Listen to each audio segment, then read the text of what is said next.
pada intinya mamaku itu beli unit apartemen 12 tahun yang lalu. Unit apartemen tersebut dibayar lunas, hanya saja memang dari pengembang itu tidak mau melakukan PPJB, AJB dan seterusnya. Begitu. Nah, dengan alasan kalau mama itu menikah dengan warga negara asing. Padahal hal tersebut kan memang juga tidak ada hubungannya. Dan sudah ada putusan, sampai dengan hari ini mungkin sudah ada 8 putusan sebenarnya yang berkekuatan hukum tetap, final and binding, yang menyatakan kalau misalnya memang satu, mama itu tuh berhak atas unit apartemen tersebut, pembeli yang patut dilindungi oleh hukum, dan pengembang tersebut melakukan wan prestasi, dan pengembang tersebut seharusnya memang melakukan PPJB, AJB, menyerahkan SMSRS, menyerahkan kunci dan akses, dan seterusnya. Hanya saja sayangnya bukannya itu dilakukan, dan putusan dari putusan yang saya sebutkan tadi itu dilakukan oleh pengembang, tapi mereka malah melaporkan mama atas tuduhan sumpah palsu di pengadilan, yaitu adalah pasal 242 ayat 1. Faktanya itu apa? Faktanya itu mama saya tidak pernah datang ke pengadilan untuk bersumpah. Mama saya tidak pernah memberikan kuasa untuk bersumpah. Nah, dilimpahkan ke pengadilan, proses persidangan berjalan terus. Berjalan terus itu, mama saya itu hari pertama sidang, kita tidak dapat panggilan sidang. Itu satu. Yang kedua, mama saya mungkin karena baru transfer ke rutan, dan mama saya itu tuh ditaruh di kamar, yang dimana matrasnya itu tuh mungkin misalnya cukup untuk berapa orang, tapi dipaksa mungkin ya, dipaksa untuk banyak orang yang masuk. Yang mama saya itu dalam keadaan dimana tidur terlentang saja tidak bisa. Jadi tidurnya tuh kayak ikan teri. Nah ini juga saya sebenarnya sedih sekali sih untuk semua orang selain mama saya yang mengalami hal ini gitu. Tapi mama saya itu satu pastinya tidak melakukan tindak kriminal apapun, dan yang kedua usianya juga sudah bukan orang muda lagi gitu kan, dan dipaksa tidur terlentang seperti ikan teri. Jadi yang terjadi mama saya memang sempat sakit, mungkin ada masa penyesuaian gitu. Sakit, dan saat itu ternyata harus sidang, mama saya dipaksa untuk bersidang walaupun menggunakan kursi roda. Dipaksa didudukan di kursi roda, dan pihak jaksa menelpon dokter rutan untuk mengeluarkan surat keterangan sehat hanya berdasarkan dari tensi darah. Saya bukan orang medis, tapi saya tahu tensi darah tidak bisa membuktikan kalau orang tersebut sehat atau tidak. Dari kami sudah minta untuk dilakukan pengecekan darah dan seterusnya, hanya saja tidak dilakukan. Nah, ketika dibawa ke Pengadilan Negeri Jakarta Selatan, pada intinya ditanya saudara sehat atau tidak, mama saya sudah jawab tidak, tapi tetap dibacakan dakwaannya terhadap mama saya. Itu selain itu sidang dilakukan setiap hari. Jadi persidangan itu dari pagi jam 10 sampai malam jam 10 malam. Ini belum juga, dan ini setiap hari. Yang sampai pada intinya mama saya mungkin kelelahan ya, pingsan. Dan hakim tetap mengetok palu dan bilang kita lanjutkan persidangan besok gitu. Mama saya dibawa sempat ke IGD dan seterusnya, tapi itu juga ya tidak terlalu diperhatikan. Terus ketika proses persidangan, ternyata berkas yang kita terima dari JPU itu tidak penuh dan tidak lengkap. Kita sudah minta ke majelis hakim kalau misalnya kita tidak bisa dong bertanya kepada saksi dari JPU kalau misalnya berkas yang kita dapat saja tuh tidak lengkap dan kita aja tidak dapat apa-apa gitu. Kan ini haknya terdakwa. Gitu. Tapi majelis hakimnya bilang, "Oh, ya udah berarti nggak mau nanya. Kalau nggak mau nanya ya udah." Jadi kami tidak diperizinkan gitu untuk mendapatkan berkasnya dan untuk mempelajari berkasnya. Dan setelah itu sebelum ketok palu dibilang kalau misalnya JPU akan menyerahkan berkas kepada kami, penasihat hukum, jam 10 pagi besoknya. Hanya saja majelis hakim juga bilang sidang jam 10 pagi. Kami hanya minta 1 hari saja, mohon 1 hari saja untuk berikan kami untuk mempelajari, waktu untuk mempelajari ini gitu. Itu pun tidak diberikan. Yang pada intinya alhasil dari 14 saksi, tidak ada 1 saksi fakta pun dari saksi JPU dan dari saksi penasihat hukum yang melihat, mendengar, atau mengalami kalau misalnya mama saya itu datang ke persidangan untuk melakukan sumpah. Karena yang melakukan sumpah memang bukan mama saya. Dan dari 14 saksi fakta tersebut, tidak ada juga yang melihat atau mengalami atau mendengar mama saya memberikan kuasa kepada seseorang untuk melakukan sumpah. Nah, orang seperti ini akhirnya divonis bersalah dan sampai dengan hari ini di penjara gitu. Ini selain itu sudah ada banyak rekomendasi dari Komnas Perempuan atas pelanggaran HAM. Dari Komnas HAM juga sudah memberikan amicus curiae juga kepada Pengadilan Negeri Jakarta Selatan, kepada KPN-nya juga, yang bilang kalau misalnya ini adalah keperdataan yang pada intinya ini bukan pidana, dan janganlah dijadikan yang namanya tuh putusan PK yang sudah final dan binding itu tuh bisa di-challenge dengan hal-hal pidana seperti ini gitu. Hal-hal seperti ini tuh benar-benar bikin saya tuh, hati saya tuh remuk. Hari ini di sini dan menyuarakan ini bukan hanya untuk mama saya, karena saya ingin ini tidak akan terjadi lagi kepada siapapun. Mama saya itu adalah seorang dokter hukum yang mengerti hukum, tapi bisa dikriminalisasi seperti ini. Saya tidak ingin orang-orang lain tuh terkena musibah atau dizolimi seperti ini hanya karena mungkin tidak punya uang, tidak punya power. Saya tidak ingin itu terjadi. Maka dari itu hari ini saya di sini. Kang Prof. Romli, ini kita bicara sesuatu yang kayaknya dibicarakan terus tapi tidak pernah ada solusinya dan tidak pernah ada perubahannya. Nah, kali ini Prof. Romli kita bicara soal kriminalisasi dan pelanggaran HAM, bukan sesuatu yang baru, dan ini satu dari ribuan jutaan bahkan kasus pelanggaran HAM yang terjadi di Indonesia. Bagaimana Prof. Romli melihatnya? Ya, mendengar ya fakta, komentar ya apalagi dari Komnas HAM, saya melihat bahwa bangsa ini belum merdeka 79 tahun. Tapi apa artinya kemerdekaan kalau seperti ini, ya kan? Yang kedua, saya ingat pidato Soekarno dalam bukunya Yang Paling Sulit Melawan Bangsa Sendiri. Buktinya iya betul sekarang. Bukan hanya kasus satu, ini banyak kasus. Kalau ada banyak kasus seperti itu, saya kan yang menghasilkan 100 undang-undang loh, reformasi ya, reformasi mental. Jokowi baru kemarin, kita udah lama. Reformasi hukum, HAM, ekonomi dan sebagainya, politik. Semuanya nihil. Saya perhatikan 25 tahun, undang-undang tipikor apalagi, kok jadi begini gitu. Pertanyaan kita kan, apakah memang pemerintah punya niat baik, komitmen, atau cuma window dressing di depan rakyat kita yang sebanyak ini? Ya, pertanyaannya kan jadi heran kita. Ya, setelah itu kita lihat, dan ini berjalan terus. Ada Kompolnas, ada Komjak, ada Komisi Yudisial, ada Komnas HAM. Pengawas ada lembaga pengawas tuh. Sudah diawasi, enggak juga terjadi pencegahan lah paling tidak. Ada yang salah. Salahnya mungkin ya, salah kita juga. Dijajah Belanda semua diterima seolah itu benar. Ajaran ya. Ini kan guru-guru saya juga. Saya tularkan ke mahasiswa. Seolah-olah hukum itu mencari kepastian, keadilan, kemanfaatan. Nggak pasti juga, nggak adil juga, nggak manfaat juga.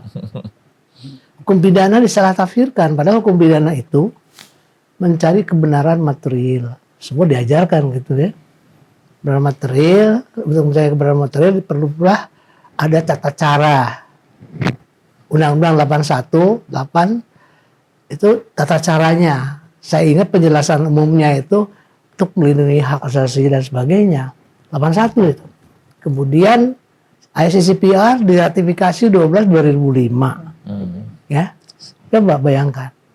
Masih juga seperti ini. Pertanyaannya, apa memang masih perlu dijajah lagi kita supaya tunduk? Jangan.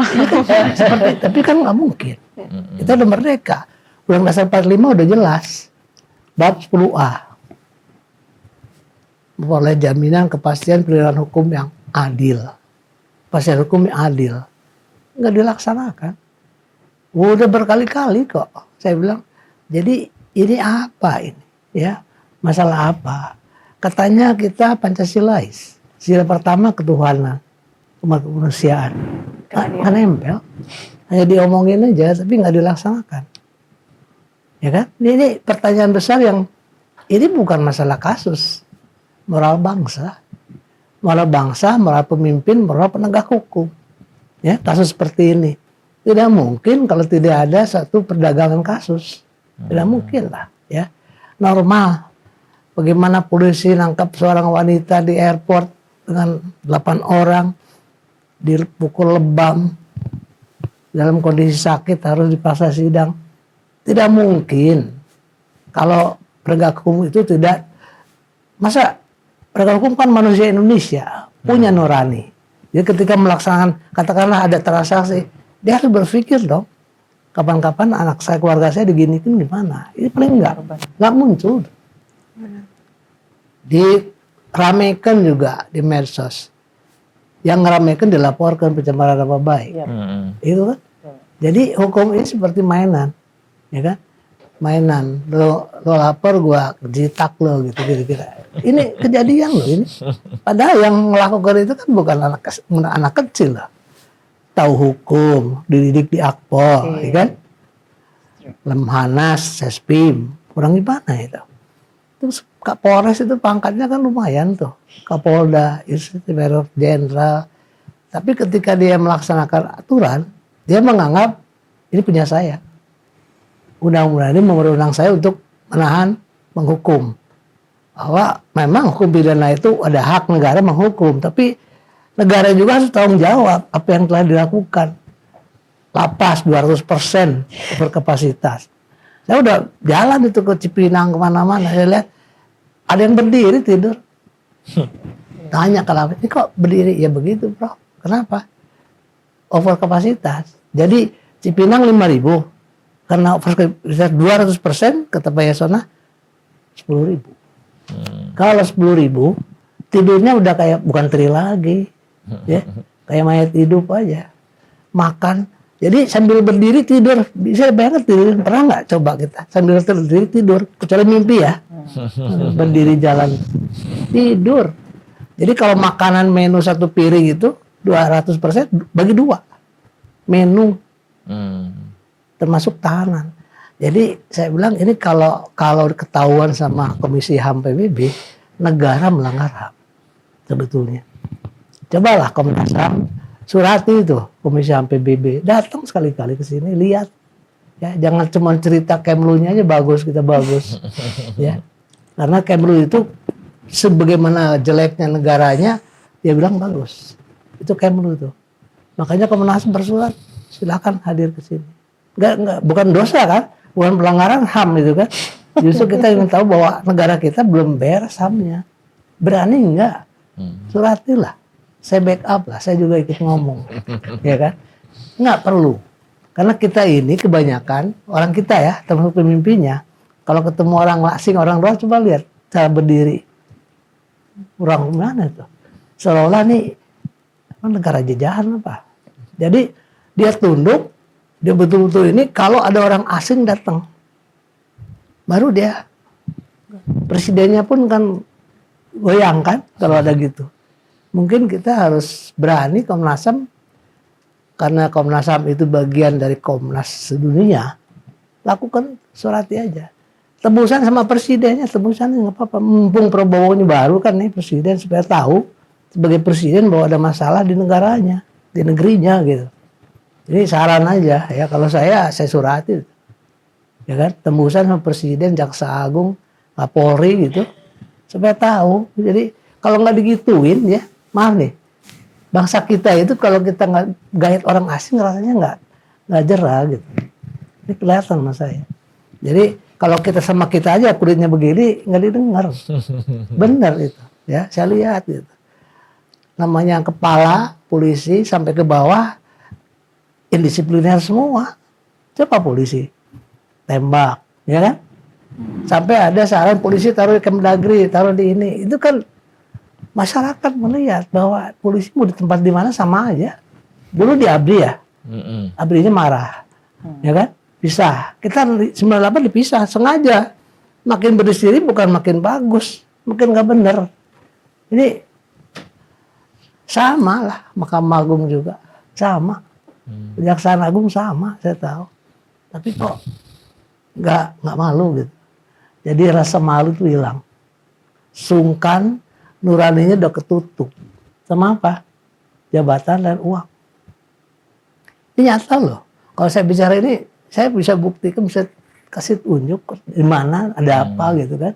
Tapi ini fakta dari sini aja kelihatan bahwa dari awal sampai akhir sampai diputus hakim kan memutus berdasarkan keyakinan berdasarkan ketuhanan yang Maha Esa. Nah, waktu memutus kasus ini pakai ketuhanan nggak? Keadilan berdasarkan opini, keadilan berdasarkan uang. Kemungkinan banyak gitu. Nah ini yang terjadi di kita, negara hukum kita ini negara kekuasaan menurut saya. Kalau di Undang Dasar 45 jelas, negara Indonesia negara hukum, titik kan. Kalau dulu negara hukum bukan kekuasaan. Bukan kekuasaan dibuang. Ingat saya, ini negara hukum saja. Nah udah dicari negara hukum bukan kekuasaan, malah menunjukkan kekuasaan. Ya, coba ini, kita nih, Undang Dasar kita, 45 udah masuk bab 10A. Dengan itu kemudian rasanya tenang kita, ya. Ada HAM, ada Komnas HAM, makin nggak tenang. Ya kan? Nah, ini maksud saya dengan kasus serupa ini pasti ribuan kasus di belakang ini, ya kan? Saya himbau mereka tuh yang punya kasus seperti berbondong-bondong lah lapor Komnas HAM. Biar penuh untuk Komnas HAM dengan laporan. Ya kan? Kapasitas nanti. Ya, yuk risiko. Kalau mau di sana ya harus tanggung jawab, berani ngambil risiko. Ya kan? Saran ya, Surati itu Komnas Dunia tuh, ya, Komnas HAM yang di PBB itu, Surati aja tembusan presiden. Bener, karena kelihatannya cuek gitu, budak semua kan, matanya udah ketutup, nuraninya ketutup. Kita kalau orang kayak gitu orang buta ya, orang butanya masih punya nurani kok. Ya, jadi itulah komentar saya ya, bukan. Iya, Mbak Alia, tentunya perjuangan untuk mencari keadilan belum berhenti di sini ya. Bahkan saya lihat ini ada satu blog khusus ya, www.keadilan untuk Ike Farida. Bahkan membuat seperti ini ya. Apalagi nih yang diperjuangkan oleh Mbak Alia saat ini? Iya. Jadi kalau dari saya dan sekeluarga, kita tuh nggak ada yang ditutupi sama sekali. Jadi kalau misalnya bisa diakses ke www.keadilanuntukikefarida.org, di situ pun kita melampirkan putusan, surat rekomendasi, semuanya tuh kita benar-benar buka. Karena kita juga ingin masyarakat tuh menilai. Dan kalau dari saya sendiri, saya update mengenai kasusnya Mama, mungkin lewat sosial media. Saya juga sedih juga memang seperti harus misalnya update lah gitu. Terus seolah-olah mencari perhatian, pastinya banyak juga komentar yang bilang seperti itu. Bilang kalau misalnya ini mah cari perhatian, ini mah lebay gitu kan. Ini mah apa ini harusnya mah ke Kompolnas, harusnya mah ke Propam dan seterusnya. Kami sudah menempuh itu semua. Seperti yang Prof tadi sampaikan, semua instansi pemerintah seperti Kompolnas, Propam, Komjak, KY, bahwa semuanya itu sudah kami surati, sudah kami berikan juga bukti-bukti gitu yang bersangkut. Dan bagaimana responnya? Ada nggak suka dukanya? Boleh diceritain sedikit dong. Sulit nggak sih ketemu mereka, kadang-kadang dicuekin, kemudian tidak ada respon, disuratin harus berkali-kali, atau mungkin harus pakai cara-cara yang lain gitu ya? Iya, jadi kalau dari saya, sejujurnya tidak ada tindak lanjut dari mereka, gitu. Itu jujur sejujurnya. Saya dari Propam, dari Komjak, dari semuanya itu tidak ada tindak lanjut, dan tindak lanjutnya itu kalaupun ada mungkin di belakang dan saya tidak tahu ya, gitu. Tapi juga tidak pernah ada juga feedback. Jadi contohnya kalau yang menurut saya amat sangat signifikan, itu tuh ketika saya itu dikutit ke kosannya saya. Padahal saya nggak pernah kasih tahu alamat saya. Dan ini yang melakukan tindakan ini Kanit Polda Metro Jaya gitu. Jadi bukan hanya penyidik misalnya, Kanit beserta penyidiknya dan seterusnya menyamperi saya jam 10:30 malam di lokasi yang saya tidak pernah kasih tahu dan meminta saya untuk tanda tangan suatu dokumen dan mereka tidak bisa kasih lihat surat tugas. Nah, itu sempat viral di sosial media. Ketika awalnya penerimaan pengaduan, oh ya diterima. Tapi setelah itu sampai dengan hari ini tidak ada.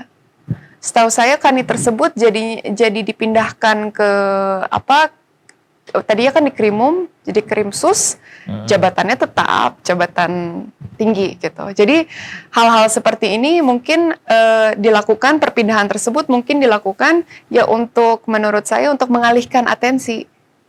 Mungkin dari pihak Polda bilangnya, oh ya kan ini sudah tidak lagi jadi Kanit, misalnya mungkin biar bisa bilang seperti itu ya gitu. Dan di berita malah humas dari Polda Metro Jaya bilang kalau saya itu merupakan anak buronan. Makanya saya patut untuk dikutip. Nah, sementara apakah di undang-undang kita dikatakan seperti itu? Satu, saya bukan anak buronan ya. Dua, apakah kalau anak buronan tandanya seorang perempuan itu bisa disamperin gitu kan oleh pihak kepolisian kapanpun, jam berapapun, tanpa alasan? Saya juga bukan seorang tersangka gitu. Nah, hal-hal seperti ini memang sayangnya itu terjadi. Dan sayang sekali gitu hal-hal seperti ini terjadi pasti bukan hanya saya korbannya gitu. Tapi mungkin orang lain, masyarakat lain juga, dan saya berharap mungkin ini juga tidak akan terjadi lagi. Dan saya berharap juga dengan kalau saya ngepost itu karena juga untuk satu memberitahu kenyataannya yang terjadi pada kasus mama saya, yang kedua untuk transparansi juga gitu, dan yang ketiga untuk memberikan update juga gitu mengenai kasus mama saya gitu. Jadi upaya yang saya lakukan adalah seperti itu dan semoga itu juga bisa membantu kasus mama saya agar orang-orang juga mengerti kalau kita memang 100% kita keluarkan. Putusan juga kita post, surat rekomendasi, surat undangan yang kita kirimkan ke pengembang yang berpuluh-puluh memohon, ayo kita berdamai, ayo lakukan PPJB gitu kan sesuai dengan putusan pengadilan gitu kan. Itu pun ada, namun ya sampai sekarang mungkin seperti yang tadi Mbak Putri bilang, sayangnya belum ada Tanggapan ya? belum ada realitas yang pokoknya tuh yang bisa membantu mama saya gitu. Jadi tetap unit apartemen kita tidak pernah seutuhnya dapatkan, mama saya di penjara tetap gitu. Jadi realitanya tersebut, dan namun kita dari keluarga pasti akan tetap berjuang gitu. Oke, Pak Magdir, kira-kira dari kasus ini adakah kemungkinan bahwa Alia ini bisa menang atau Bu Ike ini bisa bebas? Mestinya bisa, ya, karena begini, sekali lagi saya kira ini yang paradigma yang harus diubah itu ya, bahwa apapun yang dilakukan oleh Ibu Ike ini, dia mempertahankan haknya, bukan karena dia mau ambil keuntungan dari pihak yang lain. Justru yang harusnya dipidanakan pihak pengembang. Tapi kalau kita lihat ini seolah-olah pihak yang mempidanakan ini punya backingan yang sangat kuat gitu. Nah, bagaimana kadang-kadang pelanggaran HAM itu terjadi karena itu ya. Saya kira begini, kalah kuat ya gitu. Saya kira begini, ini yang ke depan ini kan, kalau kemarin itu kan meskipun nggak secara eksplisit Presiden mengatakan bahwa beliau akan menegakkan hukum, terutama untuk memberantas korupsi. Dalam korupsi itu salah satu di antaranya yang paling gila itu adalah suap menyuap. Ya. Kalau ini jadi fokus pemberantasan korupsi yang dilakukan oleh pemerintah, terutama suap menyuap, baik untuk menjadikan satu perkara perdata jadi pidana, atau menghilangkan perkara pidana tidak menjadi perkara. Ya, kan ini dua hal yang dalam proses praktek kita selalu lihat, kita selalu tahu ada hal seperti itu. Maka saya kira ini saatnya pemerintah bukan hanya sekedar bicara tentang melakukan pemberantasan korupsi, tetapi juga menegakkan hukum secara adil. Ya. Yang jadi persoalan pokok kita selama ini kan kita merasa ada ketidakadilan. Ya. Bagaimana supaya ketidakadilan itu bisa hilang? Ya harus melalui kebijakan dan kehendak dari pemerintah secara apa ya, tegas gitu loh. Sebab saya yakin bahwa kalau pihak pengadilan itu pasti akan mengikuti apa maunya pemerintah, terutama dalam hal penegakan hukum ini. Kalau hukum, saya ingat Saint Augustine mengatakan bahwa hukum yang tidak adil itu bukanlah hukum. Persoalannya buat kita sekarang, ketika penegakan hukum ini dilakukan secara tidak adil, sebenarnya ini bukan penegakan hukum, tetapi pelecehan terhadap hukum untuk menyulitkan orang, untuk menghukum orang. Saya kira mungkin ini bukan hanya untuk aparat penegak hukum, tetapi para orang yang punya uang, para konglomerat itu juga mesti sadar, mereka itu juga manusia sama dengan kita kok. Ya.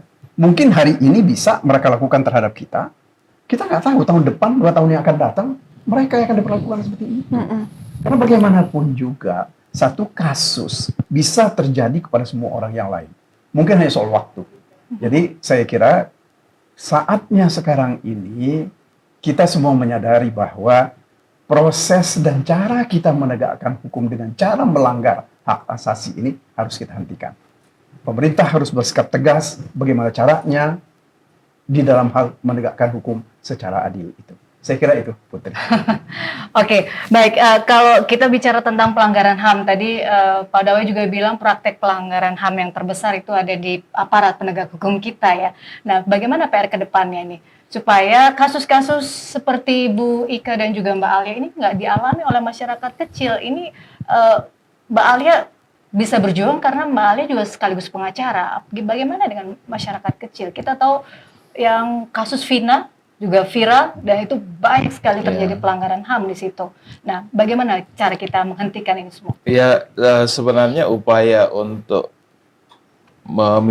meminimalisasi ya penyalahgunaan kewenangan ya yang dilakukan oleh pihak kepolisian atau penggunaan berbagai bentuk kekerasan, intimidasi misalnya yang tidak sesuai prosedur, itu kan dilakukan dengan berbagai upaya, misalnya dengan melahirkan berbagai regulasi misalnya. Nah, di kepolisian itu sebenarnya sudah ada peraturan Kapolri tentang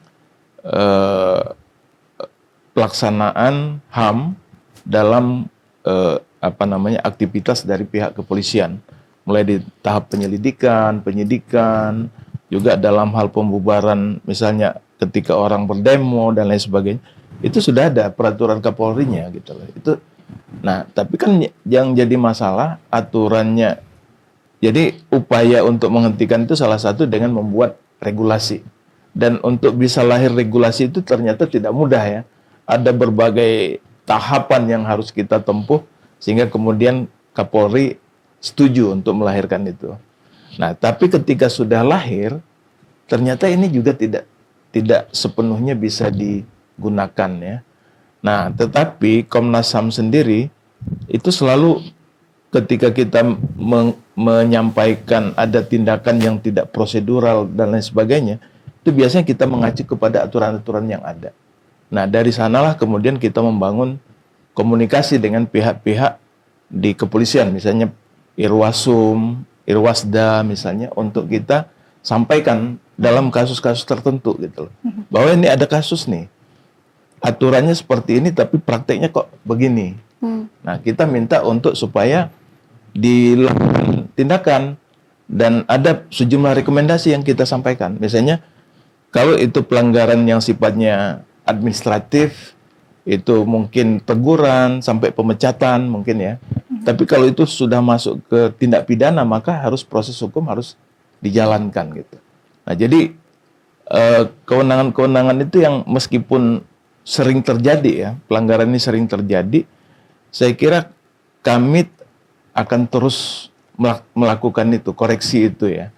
Jadi dalam berbagai kasus, termasuk yang kasus ini juga melalui pihak pengadilan kami sudah sampaikan, dan mungkin juga nanti banyak sekali kasus, misalnya yang kasus kemarin penembakan siswa di Semarang ya, kami juga mengeluarkan satu rekomendasi kepada pihak kepolisian juga untuk mengambil berbagai langkah, misalnya termasuk misalnya untuk bisa segera menetapkan pelakunya menjadi tersangka misalnya.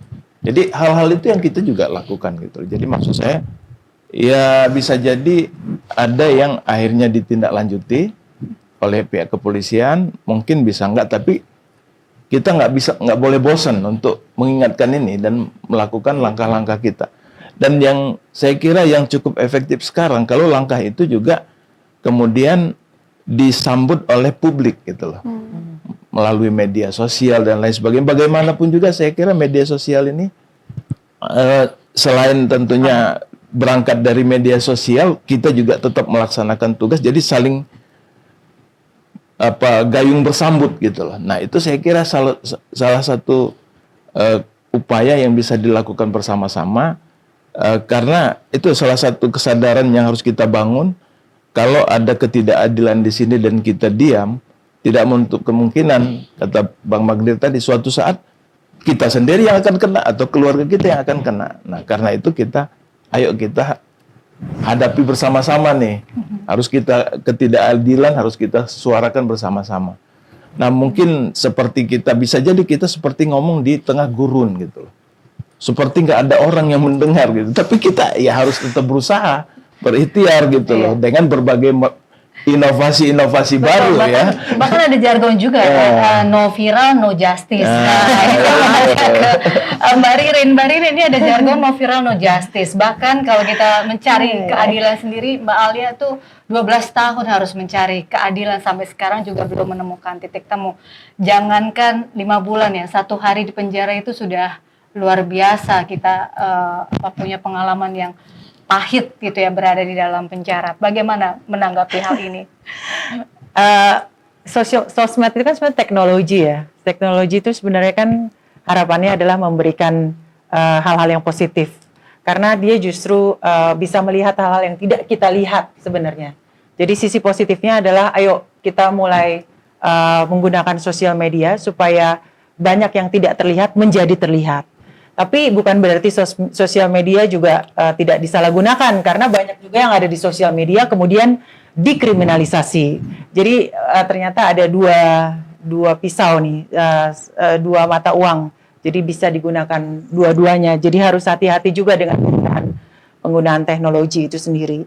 Nah yang kedua sebenarnya saya pengen menyoroti tadi, kebetulan kami baru menyelesaikan penelitian sebenarnya 2 tahun yang lalu bersama-sama teman-teman jaringan, itu mengenai forgotten victim atau neglected victim.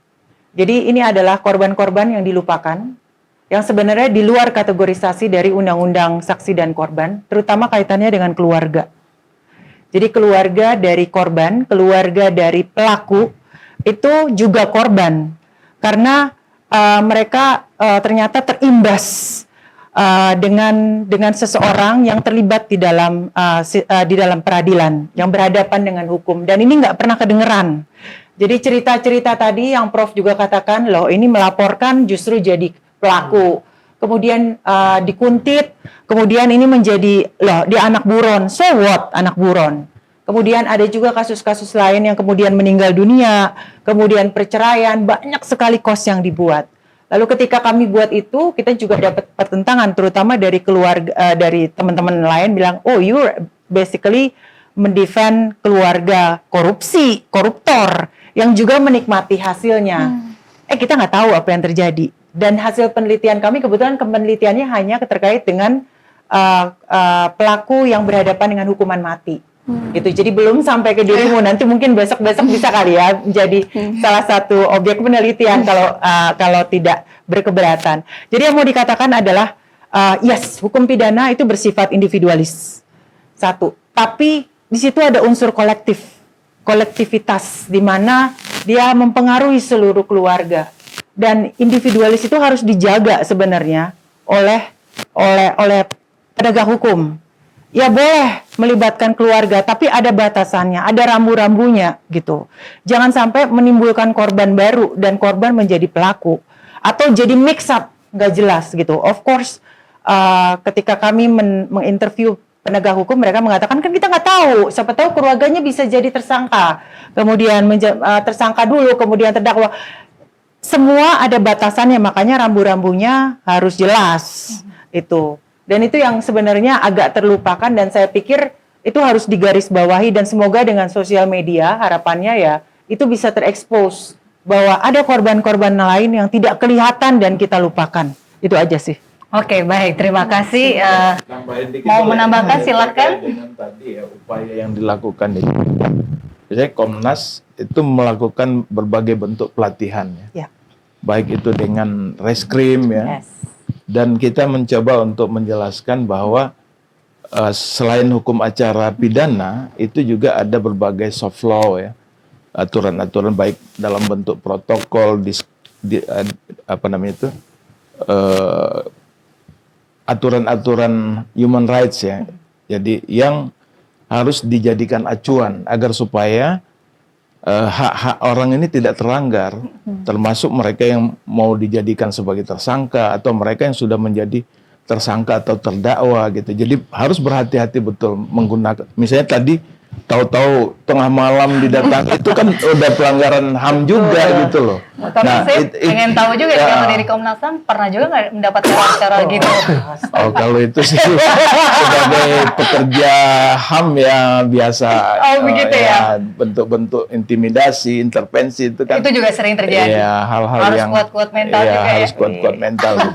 Semangat Pak. Mbak Putri, gini, Iya. satu hal saya kira yang mesti kita pikirkan secara bersama ya.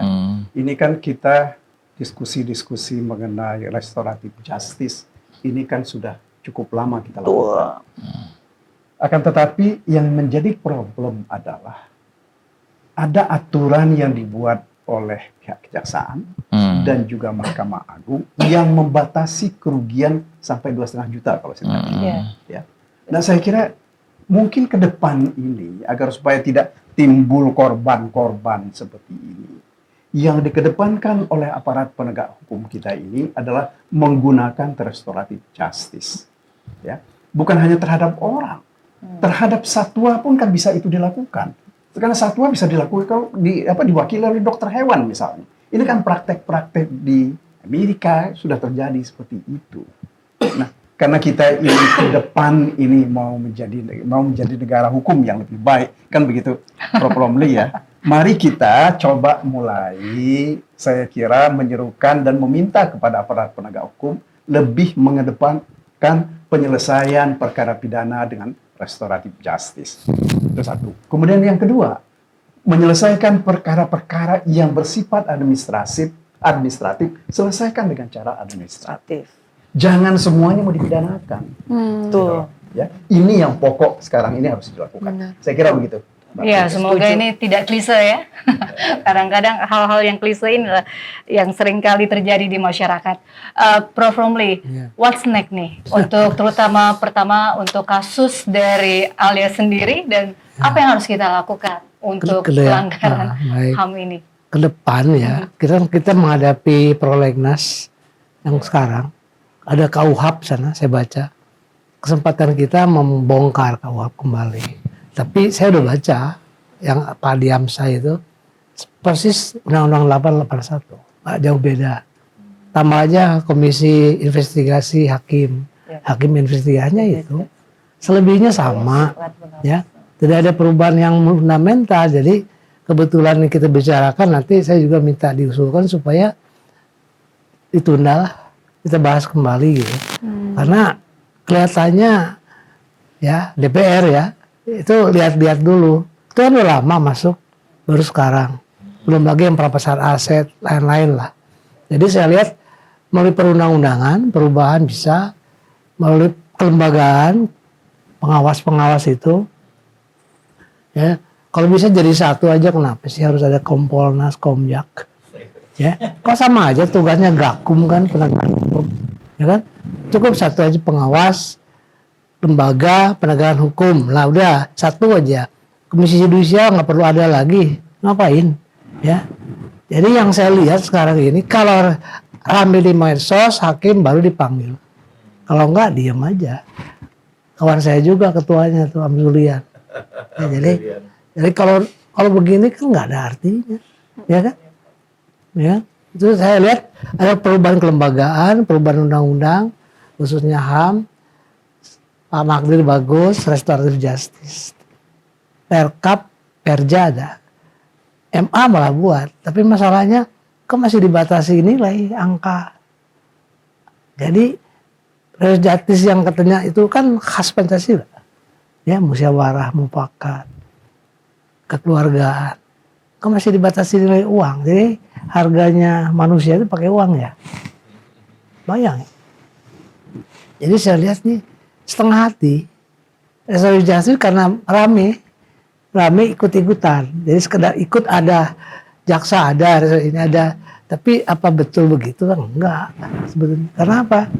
Dijadikan negosiasi restoratif.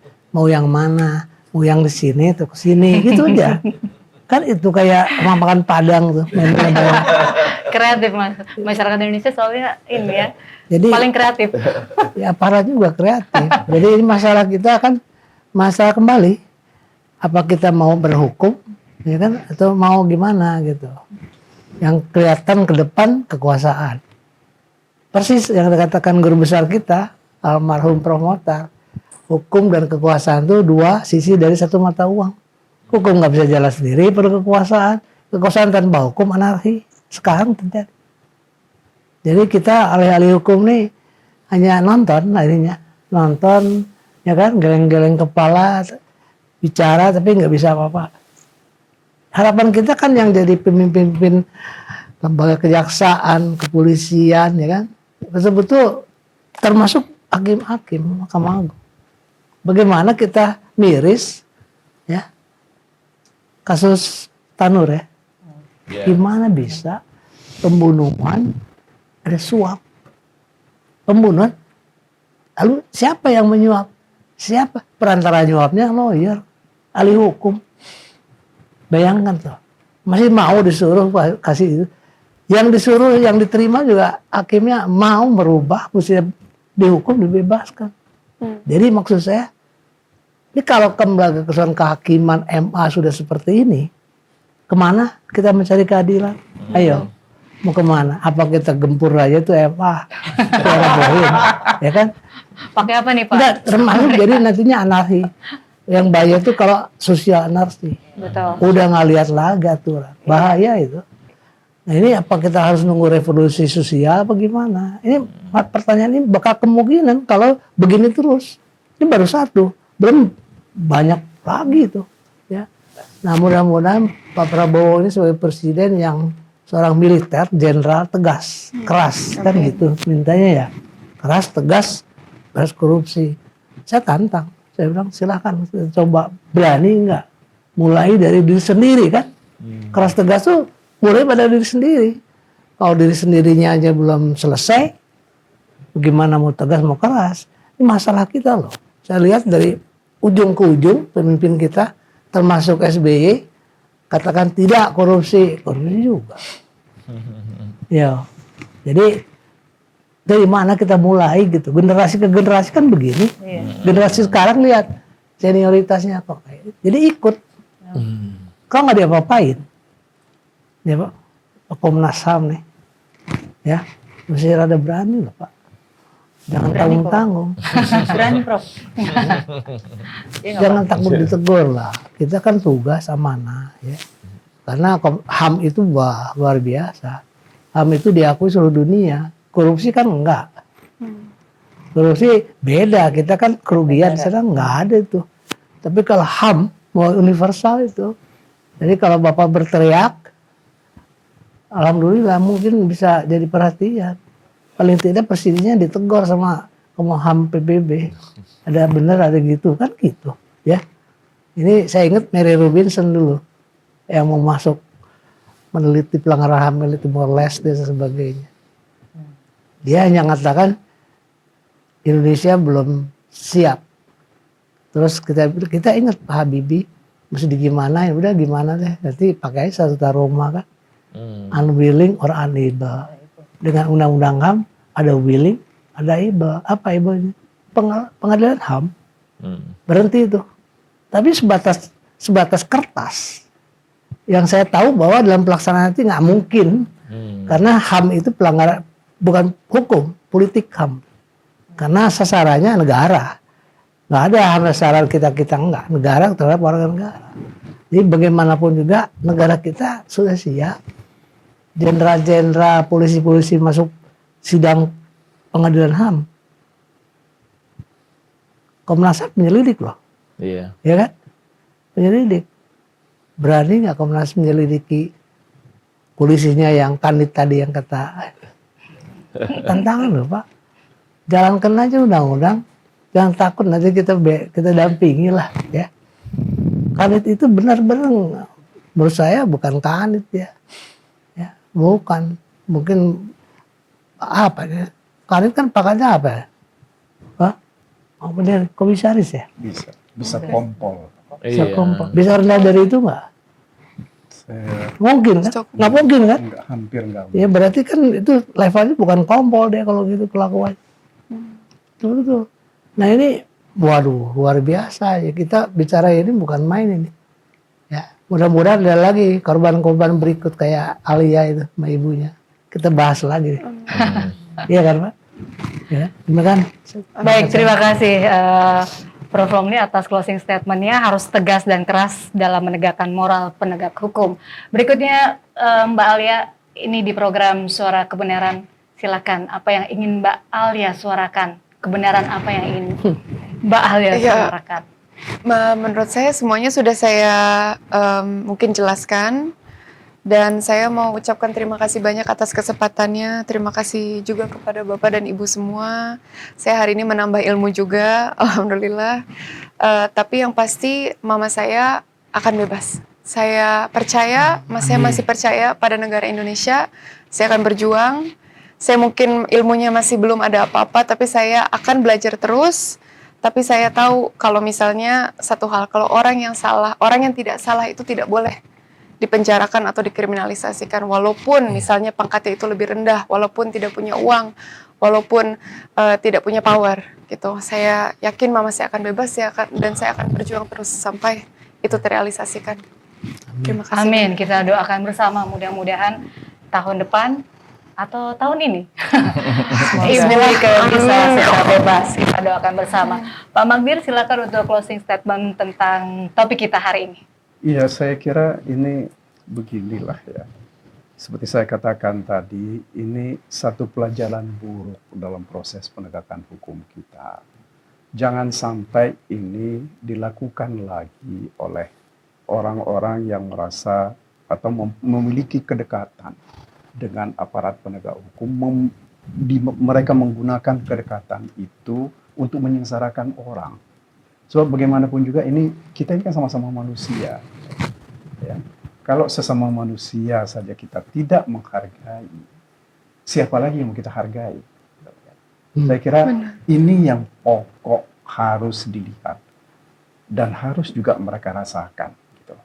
Karena bagaimanapun juga sekali lagi apa yang dirasakan oleh Alia ini adalah perasaan anak manusia.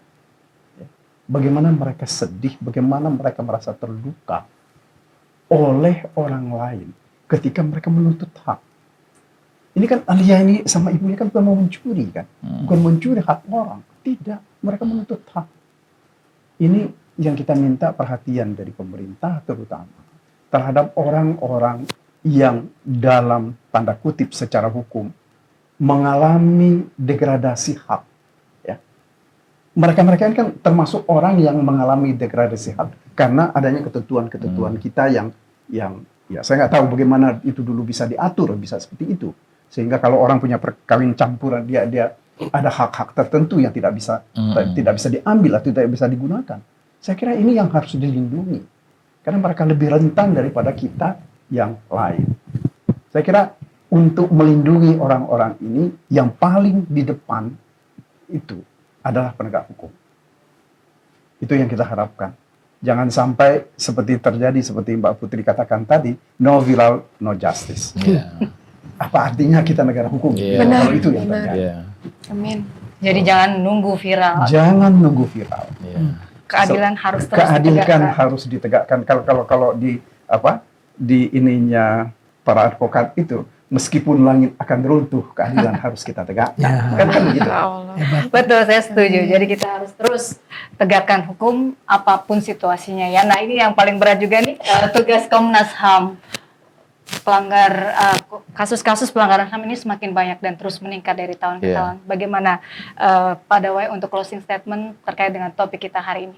Ya kan kita harus kembalikan lagi ya bahwa penanggung jawab utama atau yang memiliki kewajiban untuk menghormati, melindungi, memenuhi hak asasi manusia itu kan negara ya, terutama pemerintah. Dan pemerintah itu kan aparaturnya banyak ya, termasuk salah satunya dalam criminal justice system ini gitu loh. Jadi setiap tindakan yang mereka lakukan harusnya dalam rangka itu, menghormati, melindungi, dan memenuhi hak asasi manusia. Nah, jadi kalau tindakan itu sendiri sudah kemudian melanggar hak asasi manusia, terus apa bisa kita sebut negara kita negara yang menjunjung tinggi HAM gitu. Padahal kita tahu bahwa yang namanya negara hukum modern itu salah satu cirinya adalah penghormatan terhadap hak asasi manusia. Gitu loh. Jadi kan kalau kita katakan wah negara kita melanggar HAM nih karena banyak aparatnya tidak menghormati hak asasi manusia atau melanggar HAM, dan kita tidak bisa juga kita sebut sebagai negara hukum juga akhirnya. Padahal jelas-jelas negara hukum tadi kan disebut kalau sebelumnya di dalam penjelasan, sekarang disebutkan di batang tubuh bahwa negara Indonesia adalah negara hukum gitu. Nah, cirinya adalah menghormati hak asasi manusia. Nah, inilah yang menjadi tantangan kita untuk supaya kesadaran menghormati hak asasi manusia, melindungi itu menjadi kewajiban dari setiap aparat. Inilah yang harus terus kita ingatkan menurut saya. Baik dalam berbagai proses ya, mulai dari rekrutmen aparat penegak hukumnya, kemudian ketika mereka sudah menjadi petugas, kita juga harus berikan berbagai bentuk pelatihan-pelatihan, kita juga siapkan pedoman untuk mengingatkan itu gitu. Nah, tapi ya itulah kita baru lihat bahwa kalau tidak ada yang mengingatkan, akhirnya yang akan mengingatkan itu adalah masyarakat. Misalnya beberapa waktu kemarin contoh, tahu-tahu ada sekelompok masyarakat mahasiswa bikin pengadilan rakyat misalnya kan. Apa mau seperti itu kan gitu. Berarti kan kepercayaan terhadap negara kan sudah semakin rendah gitu. Nah, ini saya kira fenomena ini yang harusnya segera ditangkap, dan saya setuju dengan Prof tadi, ini momentum di pemerintahan yang baru, apalagi sekarang sudah ada Kementerian HAM juga, mudah-mudahan semangat untuk menegakkan HAM ini akan lebih terlihat, akan lebih terasa gitu. Baik, terima kasih Pak Dawai. Negara harus selalu hadir untuk melindungi korban pelanggaran HAM. Dan terakhir, Mbak Ririn. Oke, saya garis bawahi dua hal. Yang pertama, saya ingin mengulang sebenarnya teori hukum. Apa sih hukum? Jadi hukum itu harus jelas, pasti, kemudian juga bermanfaat. Dan yang ketiga itu adalah berkeadilan tentunya. Dan saya ingin menghimbau sebenarnya untuk negara ini juga yang sedang giat-giatnya untuk mencari investor, tanpa akses terhadap keadilan, maka investor nggak akan hadir. Karena tidak ada kepastian terkait dengan hukum, tidak ada kemanfaatan, dan tidak ada keadilan. Sampai situ saja. Oke, singkat, padat, tapi luar biasa. Hukum harus jelas dan pasti. Terima kasih Bapak dan Ibu sudah meluangkan waktunya untuk dalam diskusi kita kali ini. Demikianlah diskusi kita kali ini, sahabat Suara Kebenaran. Kami tidak pernah lelah untuk terus menyuarakan kebenaran. Dan untuk itu, jangan lupa untuk terus memperbaharui informasi Suara Kebenaran di setiap media sosial kami. Saya Anastasia Putri beserta Prof. Romli undur diri. Sampai ketemu di episode lainnya. Sampai jumpa.